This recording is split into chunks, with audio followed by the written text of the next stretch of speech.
The most popular girl from my high school is getting married. She invites everyone in our class to the wedding. I want to act like I don't see the message, but she deliberately tags me in the group chat. You kept pretending to be a rich girl like me in high school, but I don't hold it against you. In fact, I'll allow you to attend my wedding tomorrow to see what the rich life is like. The other classmates speak up. You're so generous, Haley. It's no wonder you can marry someone from the Bomber family. I can't believe you can even forgive someone as materialistic as Emma. Does someone like Emma Larkin even deserve to attend Haley's wedding? She's so full of herself. As the insults become worse, Haley Stockwell steps forward to keep the peace. Come on, let's put this behind us. I'm not bothered by these things since it's been so long. Anyway, let's not bear a grudge against Emma when she's already so poor and ugly. Everyone in the group chat starts singing her praises and calling her kind and innocent. I sneer. Haley is the one who kept pretending to be rich. I'm the true heiress from an affluent family, yet she made me out to be a liar. She turned me into the target of everyone's insults. I check the digital wedding invitation to see that the venue is my villa. The groom looks familiar. Isn't he my husband's driver? I smile at the thought of what's going to happen. I reply, sure, I have to attend your wedding. Oh my God, is Ms. Vane, Emma Larkin, coming to the wedding tomorrow? For real? Remember how she lied about her dad making a donation for a new academic building and how she claimed to be the daughter of a tycoon? She tried to copy Haley Stockwell. How does she even have the nerve to show up? True. Haley was too kind to call her out back then. If it were me, I would have made her beg for forgiveness and transfer schools. Our class group chat erupted into chaos once my attendance at Haley's wedding was confirmed. They pointed fingers at me, just like they did in high school, accusing me of being a poor girl who faked my status. In their eyes, Haley was the real deal. In the past, I had kept a low profile and spent most of my time on my studies.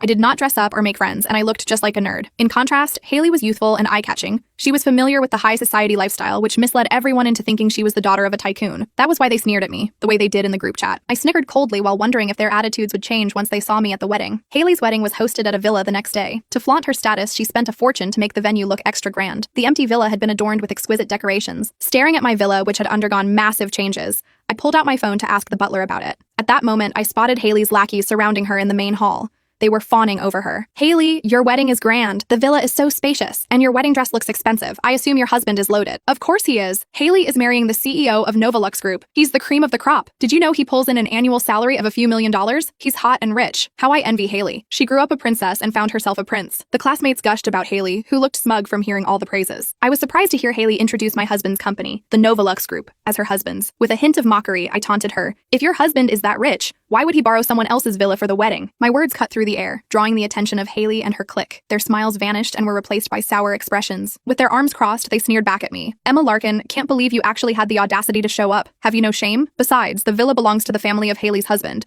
Why are you being snarky? Jealous much? Hey, Ms. Vane, where did you get your hands on that counterfeit Hermes bag? That logo looks damn fake. When are you going to change that vain habit of yours? They jeered at me, just like they once did in school. I snickered quietly. Back when I was in school, Dad made donations for a few academic buildings. Those contributions, along with my stellar grades, had secured me a guaranteed spot at a top university before I even took the SATs. However, Haley suddenly struck and slandered me. She accused me of impersonating her. Crying, she pitifully showed photos of my villa, including the pool, the private theater, and my dad's collection of sports cars in the garage. She even produced a photo of herself standing next to my dad to make her lies more convincing. The school turned on me when the photos were released. I became the poor girl who pretended to be a tycoon's daughter, and my guaranteed university admission was revoked. At first, I had wanted to call Dad to clear my name, but he had to undergo urgent surgery for a heart attack. To avoid further stressing him out, I kept the happenings at school a secret. Thankfully, Dad's surgery was a success. At the same time, I had received an offer from a prestigious school abroad, where I met my now husband, Thomas Siegel. After Thomas and I were married, we went back to the country, only for me to discover that Haley hadn't stopped her charade. In my absence, she had not only continued pretending to be me, but had also taken over my house, this very villa. I had wanted to reveal the real owner of the villa, the Siegel family, but Haley had already lunged at me and slapped me in the face. Emma Larkin, you owed me this from 10 years ago.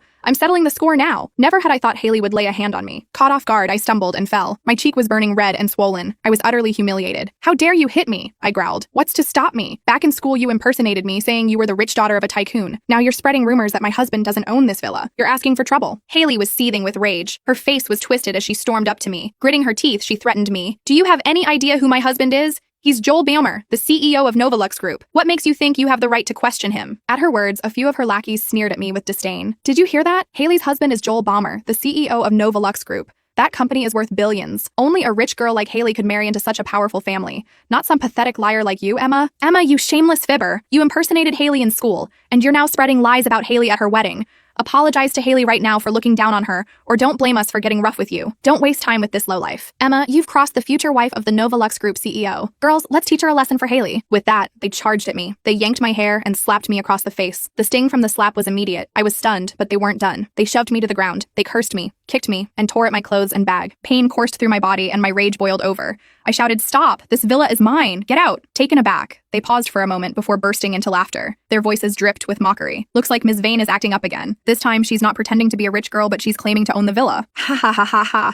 It's ridiculous. How can someone be so shameless? She's a compulsive liar. She's spitting out such ridiculous nonsense." Haley's face twisted with even more disdain. "You really don't know when to call it quits, do you? I was being kind to you in high school when I ignored your attempts to assume my identity. Now you're here to ruin my wedding. I won't play nice if you upset me today." She lunged at me. Her sharp nails raked across my face and body, leaving cuts that soon began to bleed. The group yanked off my jewelry and smashed it on the ground before ripping my clothes apart. In no time, my clothes were in tatters. I was almost fully exposed. Trembling with fury, I pulled out my phone to call the police, but Haley kicked it out of my hand.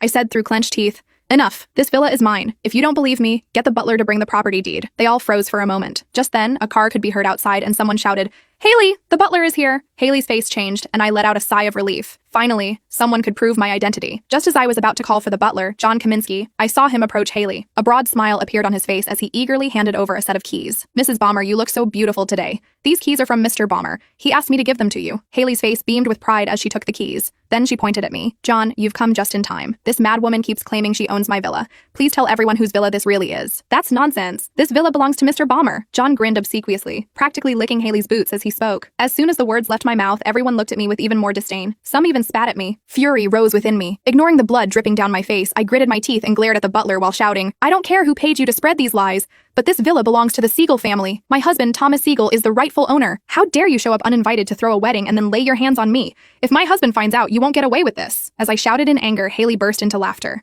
Her voice cut through the air. "Ha ha ha ha.